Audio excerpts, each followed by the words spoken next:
Welcome to the April Virtual Office Hours presented by Vermont Historical Records Program and funded by the National Historical Publications and Records Commission. This month's topic is mold and its effects on paper. Have you had a leak in your storage area or a damp wall? What happens when paper is affected by flooding? How do you know it's mold and not just dirt? This presentation will cover the following material. First, we will shortly discuss what mold is and spend some time on its causes. Then we will look at some examples of mold and how to recognize it. We will discuss safety considerations and actions you can take to respond if you find mold in your collections. Lastly, I will discuss some practices to help prevent mold. Mold is a common name for the visible growth of fungi growing on dead material. It feeds on organic materials like paper, textiles, and animal skins. As you can see, the materials we are trying to preserve are a food source for molds. Mold spores are teeny seed-like structures of the beginning life stage of mold. They can travel through the atmosphere easily and settle on surfaces when the air stills. Spores stay dormant until the right environment occurs, and then they germinate and continue the process. So what is the right environment for mold blooms? Moisture. A leaky pipe or roof, flooding in a storage area, a damp wall behind your container shelving, and high humidity above 70% in collections areas are all examples of the right environment for mold spores to become active. Here are a few of the mold growth requirements beyond moisture. Of course, mold spores have to be present in order for it to grow. Temperatures between 50 and 95 degrees Fahrenheit with the optima of 70 degrees Fahrenheit and above. Relative humidities greater than 70%. Suitable organic foodstuffs, including paper, leather, wood, dust, dirt, and coatings such as leather dressings.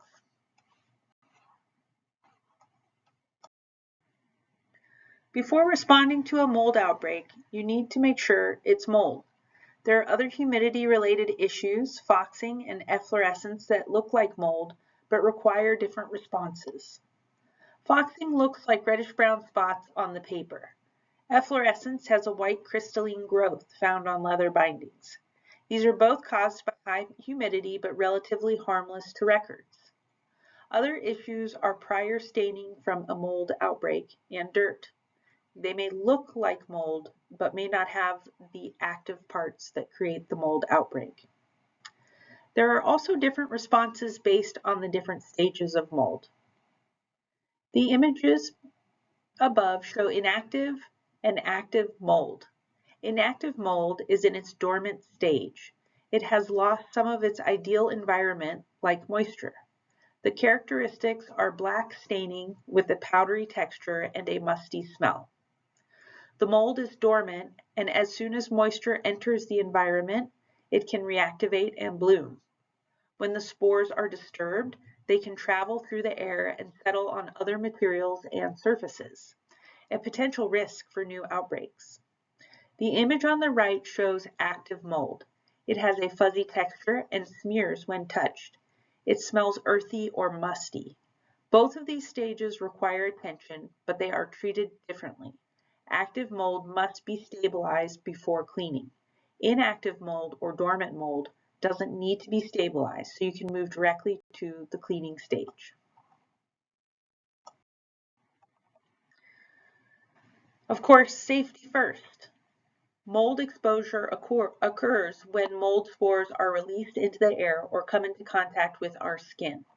This can occur whether the mold is active or inactive. By spending time in an enclosed space with mold, moving items, and cleaning. Initially, mold may not cause any reaction, but exposure over time can increase the chances. This may look like a cold or cause serious reactions like asthma. Once mold is identified, it is important to take precautions and use personal protective equipment.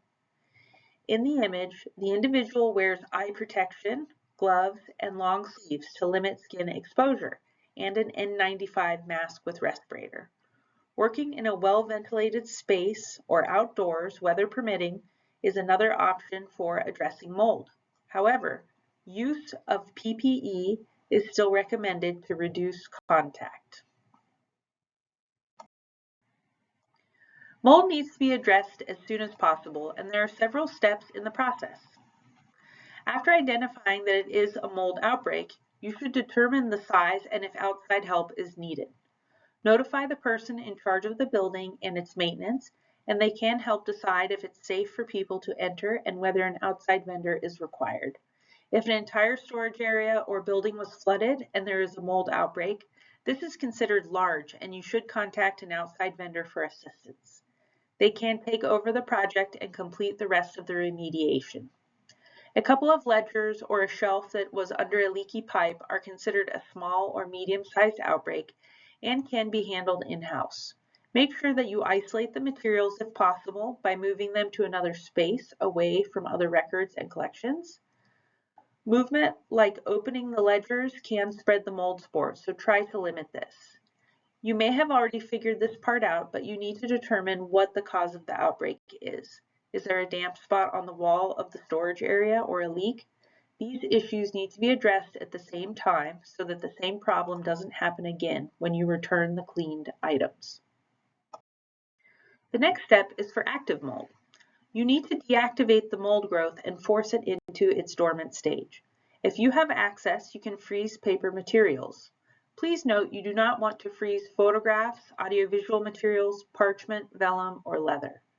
VHRP maintains a deep freeze at VHRP that is available for you to access for small outbreaks. This was generously funded by NHPRC. Another option is moving the affected materials to a clean space with low humidity to help dry them out.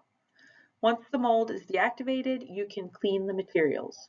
The goal is to remove the inactive spores so they cannot reactivate or spread to other unaffected materials. You want to move the materials to a well-ventilated space. This can be inside with a ducted fume hood or with an open window and a fan that draws air outside. If these are not available to you, creating a space outside works too. This may all seem overwhelming, but there are several resources, especially in Vermont, that can help with any mold outbreaks that occur. The first is the VHRP. You can contact us with any questions you have. We can provide advice and guidance for next steps. We can also direct you to resources if you're working on preventing mold outbreaks as well. The Vermont Arts and Culture Disaster and Resilience Network has several resources for response in case of a mold outbreak and other risks affecting cultural heritage organizations. I used one of their resources to create this presentation. And thirdly, the state of Vermont has a contingency contract with Polygon, a disaster recovery vendor. Cultural heritage repositories in Vermont are covered under this contract, which includes an approved statement of work and set price list for services. I would like to make a note that the state of Vermont will not pay for the remediation, but they have created this contract at a set price to assist in any emergencies.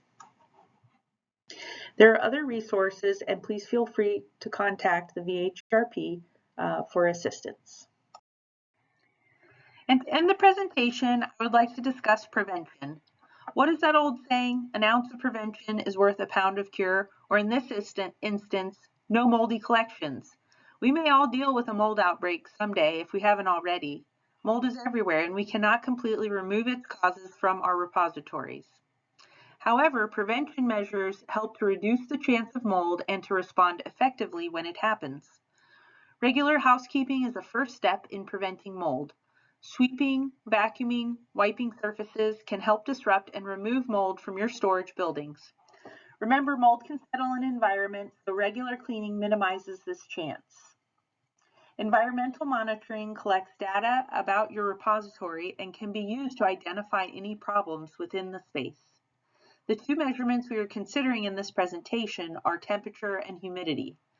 Temperature and humidity readings that are high, low, or swing drastically throughout the year can have varying adverse effects on your collections. Learning about your environment can help you identify situations that may lead to mold growth. The VHRP can loan data loggers, which measure temperature and humidity over a span of time. This data can be collected and analyzed and shared with the building manager and governing body to make a case for environmental improvements. For an example, you may have the data loggers in place for a year and the data shows high humidity in the summer months. You can use this information to purchase a dehumidifier or write a grant for an HVAC system. Building maintenance is expensive and oftentimes postponed for another more pressing budget need, but maintenance now protects from problems later and could prevent a much larger problem in the future. Tackling a small maintenance issue generally costs less than putting it off. Consider keeping a log of issues that are noted during regular housekeeping. This can help your organization identify and plan for regular maintenance. And the last thing to consider, but equally as important, is a disaster response plan, which is a document that identifies how you will respond to a number of emergencies that may affect your collections. The plan includes a risk assessment, contact lists in case of an event, and steps to continue operations and/or conduct a salvage operation. I have provided a link to the VHRP resource library page for emergency preparedness and disaster response. Here you will find many sources about emergency preparedness and link to the VHRP developed Vermont-specific disaster plan template. If your organization already has a plan in place, check to see if it is regularly updated, especially the contact information. Well, that is the end of the presentation, and I thank you for listening. If you have any questions or comments, please contact the VHRP at the following email.